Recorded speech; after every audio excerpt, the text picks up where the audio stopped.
वालेकुम, नमस्ते, सत श्री अकाल। कैसे हैं आप लोग? उम्मीद करती हूँ ठीक होंगे, खुश होंगे। मैं हूँ हज़ीका अली और मेरे साथ हैं तारिक नियाजी। अस्सलाम वालेकुम, नमस्ते, सत श्री अकाल। उम्मीद करता हूँ ठीक होंगे, खुश होंगे। दोस्तों जहाँ रहें खुश रहें, माँ बाप का ख्याल करें, क्योंकि माँ बाप है तो सभी कुछ है। चैनल को सब्सक्राइब, वीडियो को लाइक, दूसरों के साथ और बेल आइकन को तो ज़रूर प्रेस करें ताकि आने वाली हर वीडियो का नोटिफिकेशन आपको टाइम टू टाइम मिलता रहे। देखिए मैंने वॉच लगाई आप लोगों की।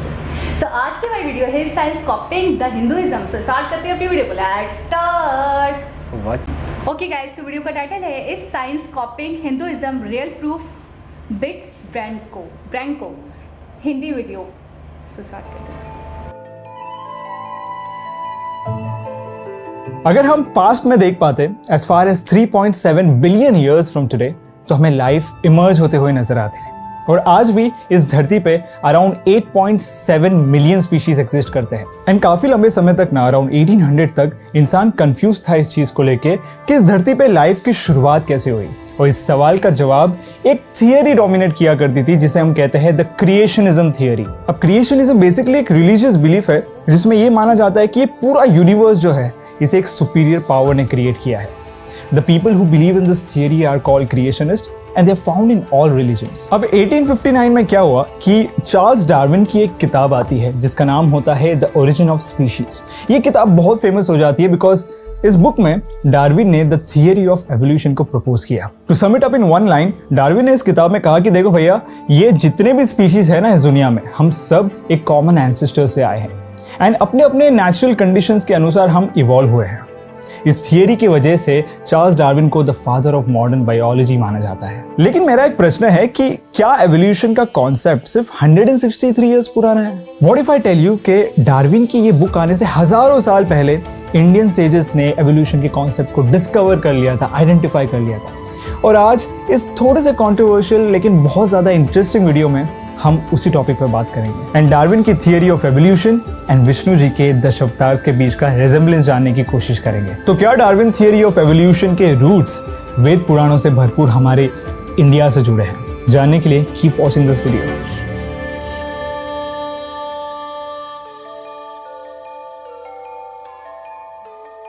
जब जब इस धरती पर धर्म की हानि होती है, विनाश का कार्य होता है और धर्म आगे बढ़ता है, तब तब मैं इस धरती पे प्रकट होता हूँ।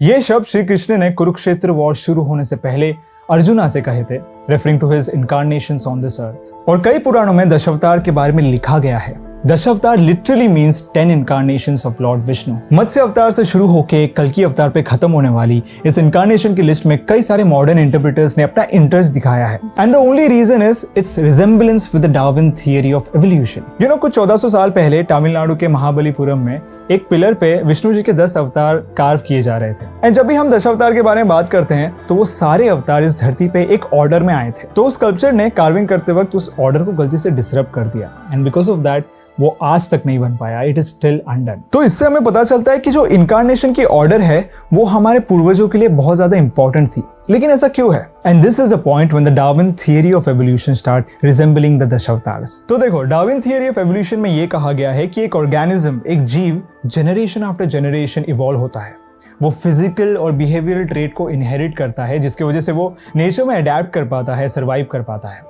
और विष्णु जी की इनकारनेशन की जो लिस्ट है वो भी इसी एवोल्यूशन के ऑर्डर के साथ पैरेलली चलती है। Let's see how. Matsya avatar, the first incarnation of Lord Vishnu. Yajurveda के अकॉर्डिंग एक दिन राजा मनु ने एक छोटी सी मछली को बचा लिया था।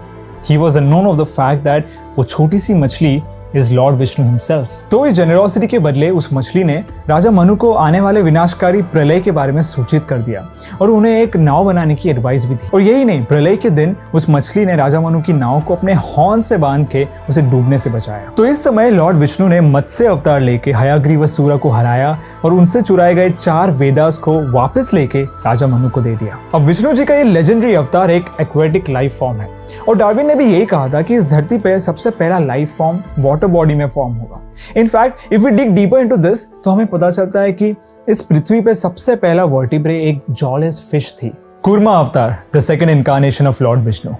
भगवान विष्णु का दूसरा इनकारनेशन है कूर्मा, विच इज अ टोर्टॉइस। इस अवतार को पोस्ट वैदिक पुराण के हिसाब से समुद्र मंथन से रिलेट किया गया है। देव और असुरा साथ मिलकर Kshir Sagar which is also called as the ocean of milk को चर्न करके उसमें से अमृत हासिल करना चाहते थे। और इस पूरे प्रोसेस में माउंट मंडार को as a churning stick use किया जा रहा था। द ग्रेट नागा वसुकी ने खुद को एज अ रोप ऑफर किया था। तो इस मंथन में माउंट मंडारा को अपनी पीठ पे बैलेंस करने के लिए लॉर्ड विष्णु ने कूर्मा अवतार धारण किया था। अब ये इनकारनेशन एवोल्यूशनरी स्टेज पे एक्वेटिक एनिमल्स के बाद फिट होता है। एंड डार्विन के हिसाब से भी इस टाइम पे ऑर्गेनिजम्स पानी से बाहर आ रहे थे to become reptiles. So Kurma which is a tortoise is basically a reptile which is closely related to dinosaurs, which is a primitive form of reptiles. तो हम ये कह सकते हैं कि aquatic vertebrate के बाद सबसे important evolutionary stage को resemble करता है कूर्मा अवतार। वराह अवतार, the third incarnation of Lord Vishnu.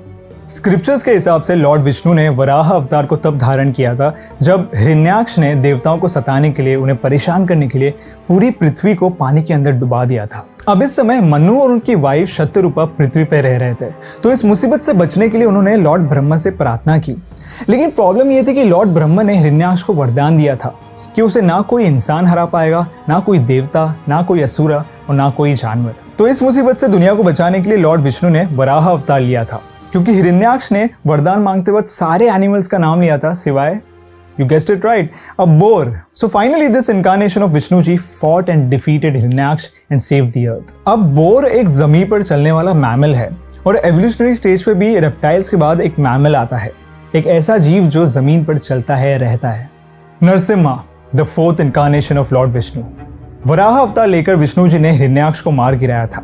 इसके चलते हिरण्याक्ष के भाई हिरण्यकश्यप, जो कि एक असुरा किंग थे, उन्होंने ये ठान लिया था कि वो विष्णु जी उनके सारे डिवोटीज को मार डालेंगे। हिरण्यकश्यप ने भी मेडिटेशन द्वारा लॉर्ड विष्णु से एक वरदान पा लिया था। ये वरदान काफी स्पेशल था बिकॉज इसके चलते हिरण्यकश्यप को ना ही कोई दिन में मार पाएगा, ना कोई रात में, ना ही कोई इंसान, ना ही कोई जानवर, ना कोई आकाश में, ना कोई जमीन पे, और ना ही कोई घर के अंदर, ना ही बाहर। अब ऐसे वरदान के साथ हिरण्यकश्यप वाज ऑलमोस्ट इमॉर्टल। अब हुआ ये कि हिरण्यकश्यप के एक बेटे थे जिनका नाम था प्रहलाद। हालांकि वो एक असुरा के बेटे थे, लेकिन ही वाज अ डिवोटी, अ भक्त of Lord Vishnu.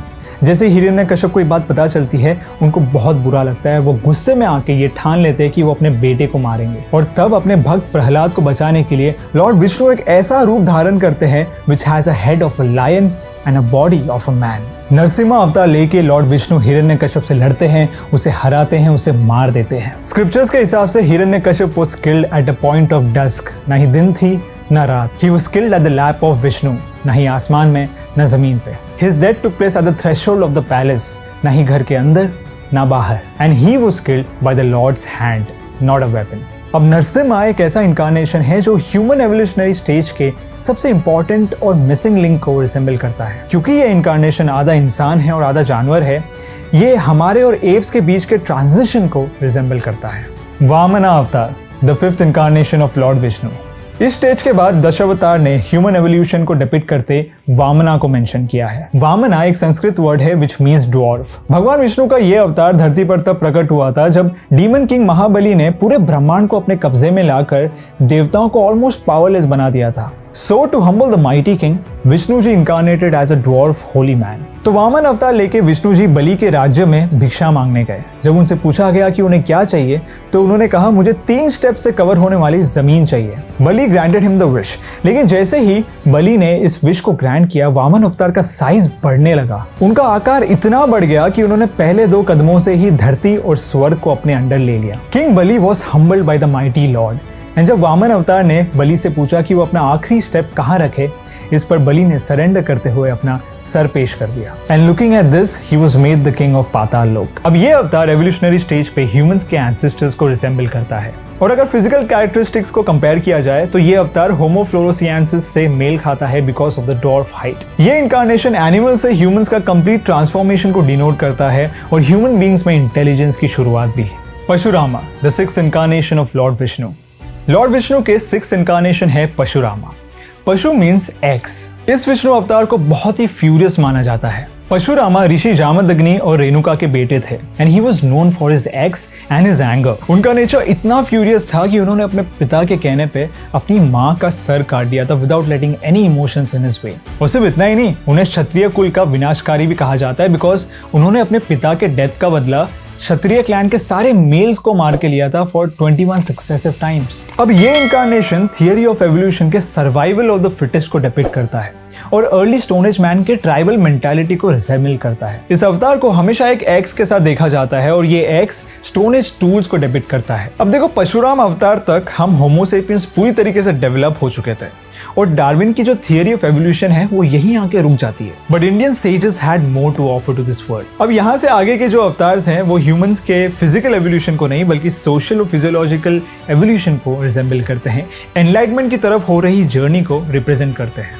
Lord Rama, the seventh incarnation of Lord Vishnu. Shri Ram और अयोध्या के बारे में जिक्र करते ही हम एक सिविलाइज सोसाइटी, एक रूल्स एंड रेगुलेशन पे चलने वाली सोसाइटी के बारे में सोचने लगते हैं, जहां रिलेशनशिप को इंपॉर्टेंस दिया जाता है और जस्टिस के लिए लड़ा जाता है। Maryada Purushottam Ram, the perfect man who abides by the rules of the society. Shri Ram एक ऐसे हिस्टोरिकल फिगर है जिनकी कहानियां हम बचपन से सुनते आ रहे हैं। कैसे उन्होंने 14 साल का वनवास कंप्लीट किया, रावण को हराकर सीता माँ को बचाया, धर्म का पालन किया और इसीलिए इस विष्णु अवतार को पूरे भारत में वर्शिप किया जाता है। एंड ये डिवाइन इनकारनेशन ह्यूमन बींग्स का एक ट्रांजिशनल फेज बताता है from a cave man to a civilized society. In fact धनुष्य बाण जो कि लॉर्ड रामा का वेपन है वो ह्यूमन एवोल्यूशनरी स्टेज के वेपन डेवलपमेंट फेज को दर्शाता है और एक स्टोन एज मैन का हंटर गैदरर में हुए ट्रांजिशन को रिजेंबल करता है।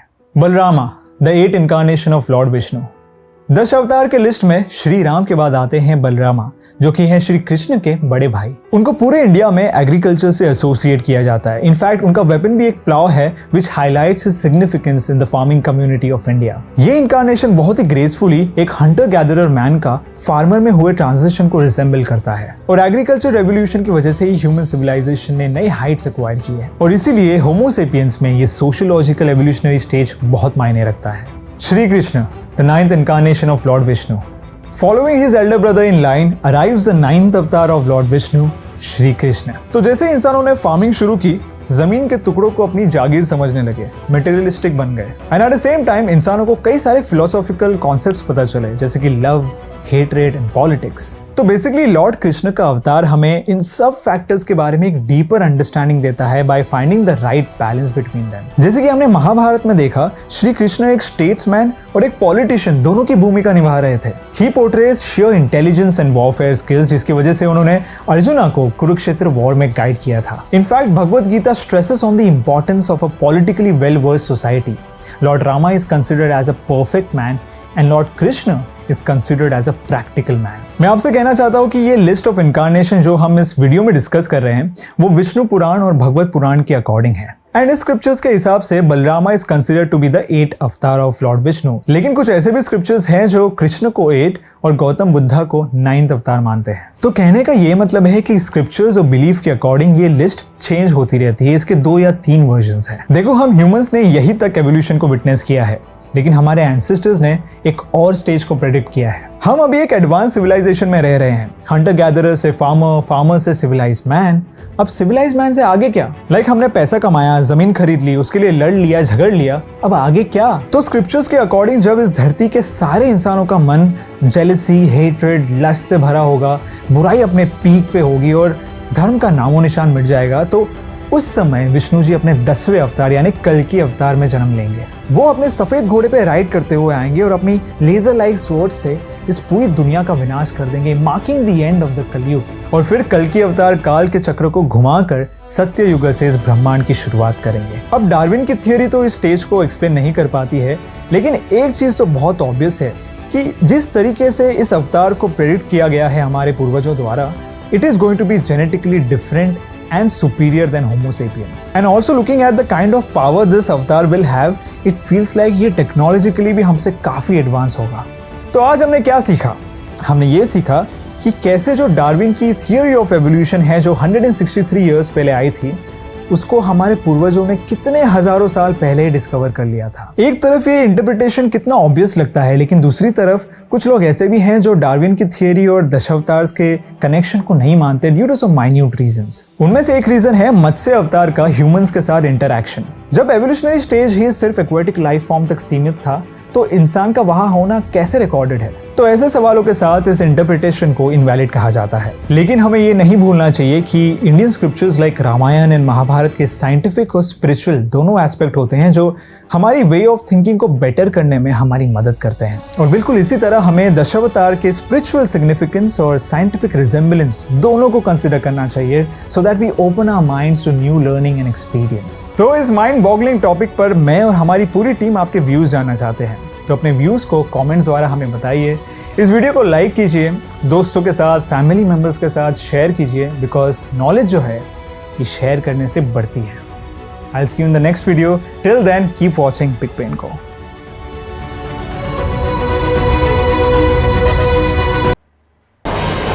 जी जनाब, क्या कहना चाहेंगे आप कि क्या वाकई ही साइंस जो कहती है और जो मतलब है कि हिंदू धर्म में जो अवतार हैं, अच्छा, मैं आपको क्या लगता है कि वीडियोस देखने के बाद या जितनी नॉलेज मेरे पास, अभी वीडियोस की बात नहीं करते, जितनी नॉलेज मेरे पास अभी तक आई है हिंदुइज्म के हवाले से, क्योंकि हिंदुइज्म स्पेसिफिक धर्म नहीं, हमने हमेशा ये पढ़ा कि हिंदुइज्म एक समझे ड्यूटी है, एक थॉट प्रोसेस है, ठीक है, अपनी ज़िंदगी को अच्छा बनाने का, अपनी ज़िंदगी को बेहतरीन बनाने का, अपनी ज़िंदगी में कामयाबी हासिल करने का, चीज़ों को सीखने का एक धर्म है।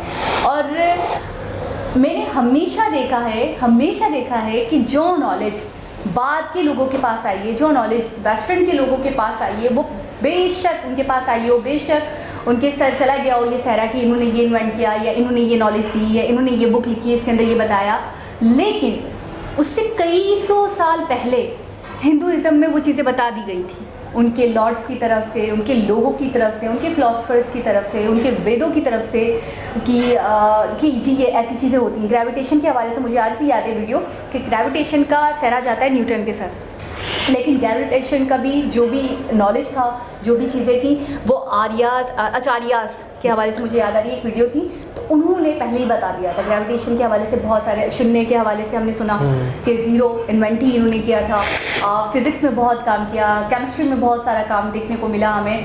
तो मैं ये कहूँगी कि वैसे ही मेरे दिमाग में एक चीज़ तो बैठ चुकी है कि जो भी इन्वेंशन हो रही है या जो भी नॉलेज आ रही है हमें वेस्टर्न की तरफ से या कहीं से भी आ रही है, लेकिन बेशक आ रही होगी उनकी तरफ से, लेकिन पहले से ही उसे हिंदुइज्म में या हिंदू धर्म में बता दिया गया है। अच्छा, यहाँ पर बात हो रही है ज़िंदगी की इब्तिदा की कि इंसान कैसे इंसान बना, इंसान की मतलब शुरुआत दुनिया की कैसे हुई। अच्छा, सबसे पहले तो ये चीज़ है कि बहुत यहाँ तो डार्विन की थ्योरी पे बात हो रही है कि डार्विन की एक थ्योरी है, स्कूल ऑफ थॉट है एक, तो क्या हिंदुइज्म में भी क्या वही मतलब जो चीज़ें बताई गई हैं क्या वो मैच कर रही हैं?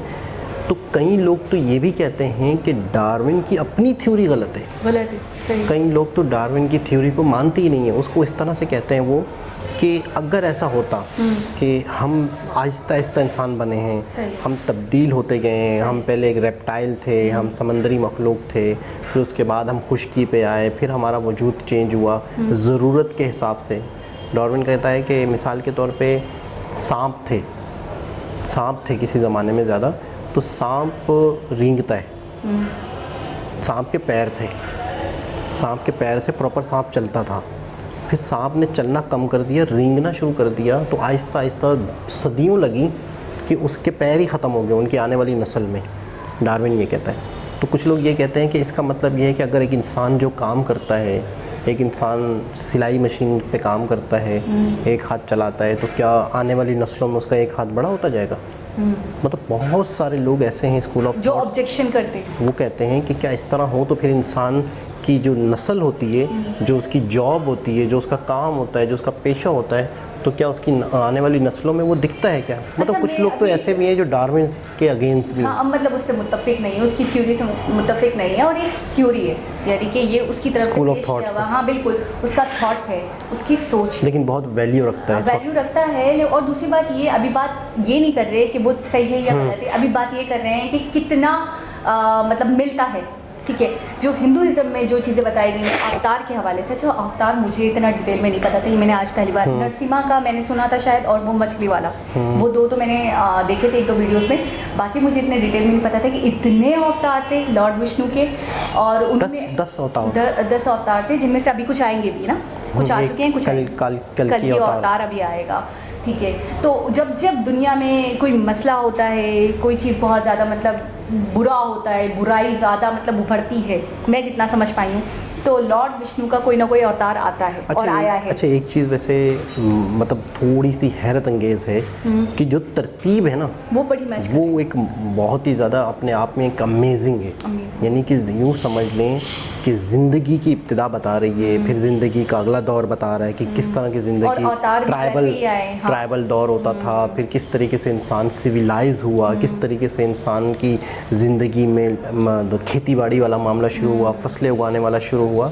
तो मैं समझता हूँ कि एक तरह से हमें वाकई ही इनके जो अवतार हैं वो ज़िंदगी के एरा, ज़िंदगी के दौर, किस दौर में क्या होता था, किस दौर में क्या होता था, तो हमें अगर सोचा जाए, गौर व फिक्र करने वाले जो लोग होते हैं वो इसके अंदर पूरी ज़िंदगी की इब्तिदा को ले सकते हैं कि यार कैसे ज़िंदगी शुरू हुई और कहाँ तक आई। मैंने बुक्स में, हमने कंप्यूटर वगैरह की बुक्स में भी पढ़ा था कि बहुत बड़े बड़े से जाइंट साइज़ के लोग किसी ज़माने में, बड़े बड़े आज तक हड्डियाँ निकलती हैं। हाँ, बड़े बड़े बाल हैं और फेस थोड़ा उनका मंकी टाइप है, ठीक है। तो वो हुआ करते थे।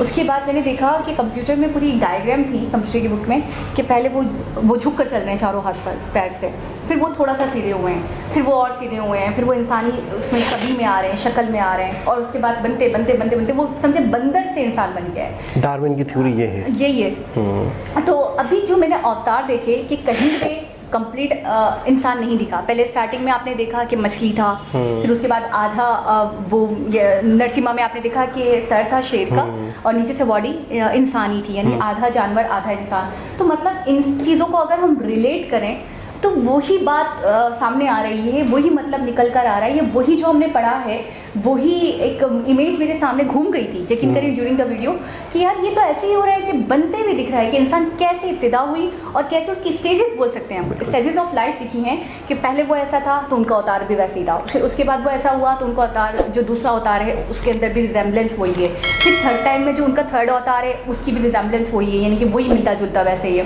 तो ये महज इत्तेफाक तो नहीं हो सकता। चलिए एक अवतार मिल रहा है, उस दौर से एक अवतार मिलता है तो हम कह सकते हैं कॉन्सिडेंस है, दूसरा मिल जाता है तो चलो हम कह सकते हैं कॉन्सिडेंस है।